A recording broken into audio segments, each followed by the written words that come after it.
लतीफ़ साईं जी शाइरी में अगर जमालियाती पहलू खे ॾिसिजे त सभ खां वधीक ज़िक्र हुस्न जमाल में जेको लतीफ़ साईं इंसानी उज़वे जो कयो आहे उहे अखियूं आहिनि।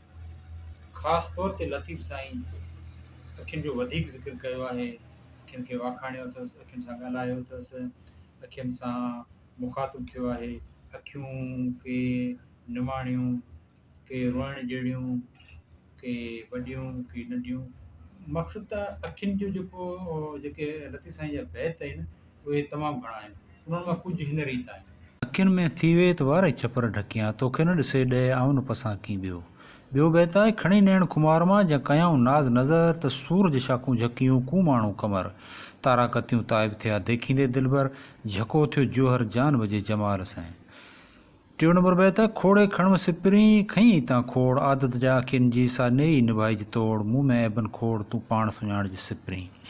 शाह साईं जो कमाल फ़न इहो आहे जो पाण अखियुनि सां मुख़ातिबु थियो आहे, चंड सां मुख़ातिबु थियो आहे, फितरत सां मुख़ातिबु थियो आहे, वणनि टिणनि सां मुख़ातिबु थियो आहे। शाह साहब जंहिं नमूने अखियुनि जो वसफ़ूं आदत अतवार निमाणाई तहरीफ़ तौसीफ़ नज़ाकत हुस्न बयानु कयो आहे, मूंखे नथो लॻे जो दुनिया में कंहिं शाइर कुदरत जे अता कयल हिन ख़ूबसूरत उज़वे जी एतिरी गहराई सां वसफ़ बयानु कई हुजे।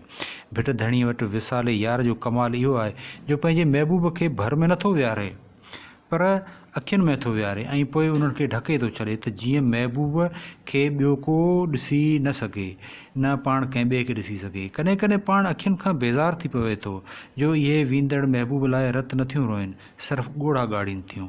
कॾहिं कॾहिं महबूब खे यकीन थो ॾियारे त अखियूं ॿिए कंहिं लाइ नथियूं वाझाए सघनि, जे ईअं ई कयां त कढी कांगनि खे ॾेई छॾिबियूं। कॾहिं महबूब खे इल्तिजा थो करे त महबूब तूं अखियुनि में छो थो कजल पाहीं, तुंहिंजूं त रुखियूं ई अखियूं रिण करे छॾीनि।